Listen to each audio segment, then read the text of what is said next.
The stage lights were blinding, the air electric, and the world seemed to hold its breath. A small boy, barely 16, walked barefoot across the polished floor of the massive talent show stage. His name was Ethan Carter, a name no one knew yet, but one that would soon echo across millions of hearts. Clutching a beaten-up guitar that had seen better days, he stood in front of the microphone. His hands trembled, not from fear, but from the weight of something deeper, something the world was about to feel. A boy from silence. Ethan came from a small, forgotten town in Kansas.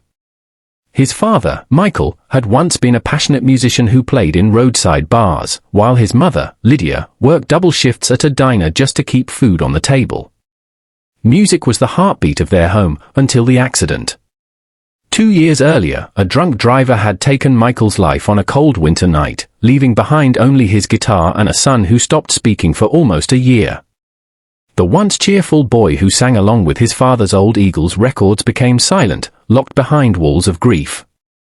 Lydia tried her best to stay strong, but sometimes she'd cry quietly at the kitchen sink, thinking Ethan couldn't hear. But he did. One night, as snow fell softly outside, Ethan took his father's guitar from the closet. He sat in the dark and began to strum the chords of Hotel California, the song his dad had loved the most. The strings were rough under his fingers, but the sound stirred something alive in him. By the end of the song, tears were streaming down his face. That was the night Ethan found his voice again. A dream too big. When Flyers for America's Brightest Stars, a national talent competition, reached their small town, Lydia encouraged him to audition. "You've got your father's soul in that voice," she said softly, cupping his face. "Let the world hear it." But the trip to Los Angeles was expensive. Ethan worked after school at the gas station, saving every dollar. He fixed old cars, swept floors, even played on street corners for spare change. He wasn't trying to chase fame, he just wanted to sing his dad's song on a stage big enough for the whole world to hear. One day, a man in a truck stopped while Ethan was playing outside the gas station.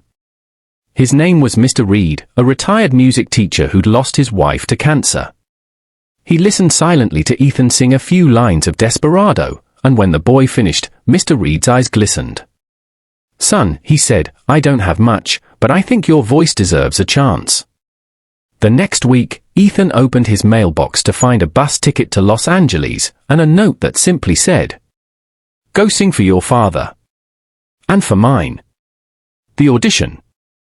The auditorium was massive, filled with bright banners, cameras, and a sea of faces. Ethan's heart pounded as he waited backstage, surrounded by confident contestants in sparkling outfits. They had makeup teams, vocal coaches, and nerves of steel.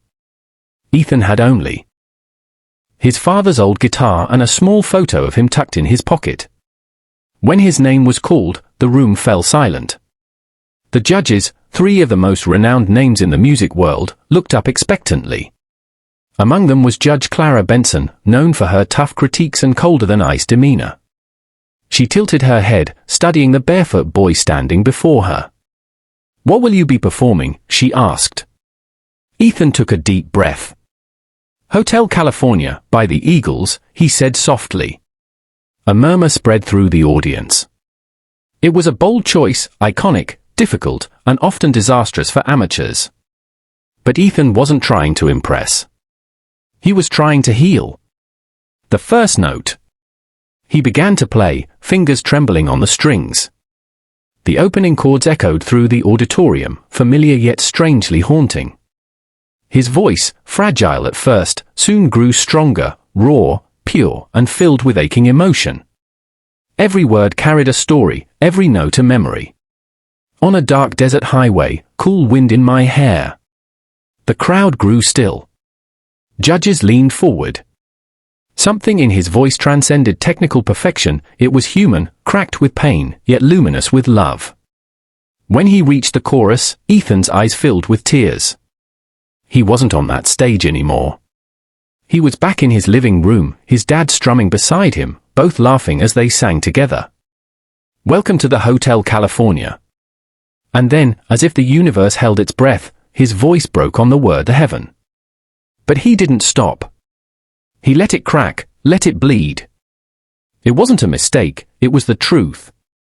And in that moment, something inside every listener shattered and healed all at once. The silence after. When the final note faded, there was silence, no applause, no movement, just stunned stillness. Then, a single clap. Then another. And suddenly, the entire audience was on their feet, roaring, crying, cheering. Judge Clara had tears streaming down her face. She tried to speak, but her voice failed. Finally, she whispered, "Ethan, that wasn't a performance. That was a prayer." Another judge, Marcus Lee, leaned forward. "Son, you didn't just sing that song, you lived it. And you made us live it with you." The golden buzzer glowed above them, untouched, but Clara suddenly reached for it. "This one's for your dad," she said, slamming it with trembling hands. Golden confetti exploded in the air. Ethan froze, staring upward as the shimmering light fell around him. He clutched his guitar, trembling, his eyes searching the ceiling as though his father might be somewhere beyond it. And maybe, in a way, he was. Viral across the world. Within hours, the video of Ethan's performance spread across social media. "Boy brings judges to tears with heartfelt Hotel California performance" became the #1 trending headline. Millions watched, thousands commented, and many shared stories of their own loss and healing. Soldiers overseas, widows, orphans, struggling parents, people who had lost someone found solace in Ethan's song. Lydia watched the clip on a cracked phone screen back home, her hands trembling as tears fell. "You did it, baby," she whispered. "You made him proud." Mr. Reed watched too, his heart swelling with something he hadn't felt in years, hope. He called his daughter that night for the first time since his wife's passing. "I met a boy today," he said quietly. "And he reminded me what love sounds like." The final performance. Weeks passed. Ethan advanced to the finals. But while the world celebrated his rise, tragedy returned quietly. Lydia collapsed one morning at work. The doctors said it was exhaustion and stress, she needed rest and treatment that wasn't cheap. Ethan wanted to quit the show to be with her, but Lydia insisted he stay. "If your father taught us anything," she said weakly, "it's that music keeps us alive." On the night of the finale, Ethan walked onto the stage again, this time not barefoot, but wearing his father's old boots. The crowd roared his name. But before he sang, he held up the photo of his parents. "This is for my mom," he said softly. "And for everyone who's ever loved someone enough to never let them go." He began to play, not Hotel California this time, but a song he'd written himself, titled The Road Home. It spoke of journeys, of loss, of faith. It was about finding light in darkness, and in every note, the world heard a son's promise to his mother. When he finished, even the cameramen were wiping their eyes. Clara stood again, speechless, as the audience erupted. An act of compassion. Ethan didn't win the show. Another contestant took the trophy that night. But something far greater happened. The next morning, an anonymous donor covered all of Lydia's medical bills. Later, it was revealed to be Judge Clara Benson. In a handwritten note to Ethan, she wrote, "When I lost my son, I stopped believing music could heal. But your voice reminded me it still can. Thank you for giving me my heart back." Ethan wept when he read it. He didn't care about losing. He had already won, something purer, something timeless. Years later.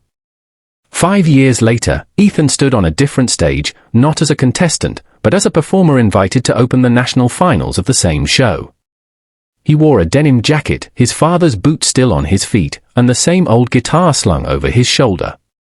The lights dimmed, and he began to play Hotel California once more. But this time, his mother sat in the front row, healthy and smiling. Mr. Reed was there too, clapping proudly. Even Clara was in the audience, her hand over her heart. When Ethan reached the final line, he whispered it softly, almost like a prayer. "You can check out any time you like, but you can never leave."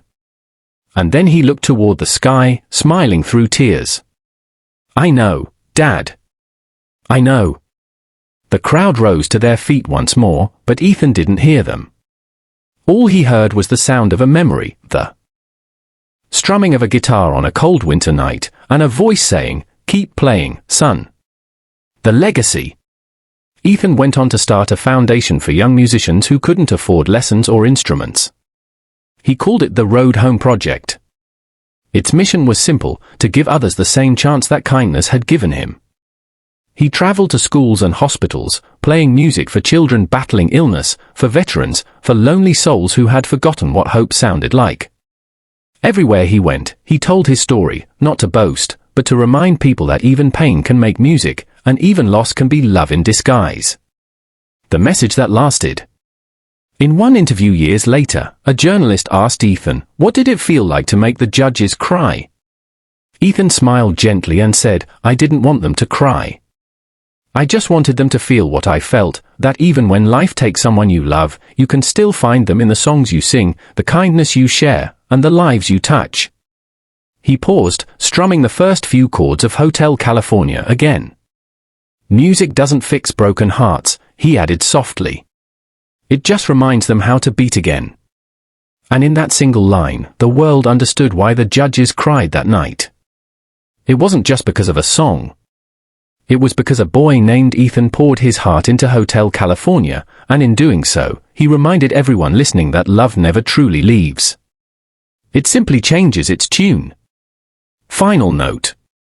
The legend of Ethan Carter lived on not as a story about fame or glory, but about compassion, resilience, and the quiet power of music to mend what grief has shattered. And somewhere, on a still Kansas night, when the wind moved softly through the trees, you could almost hear a faint echo of two guitars, one young, one older, playing in perfect harmony under the stars.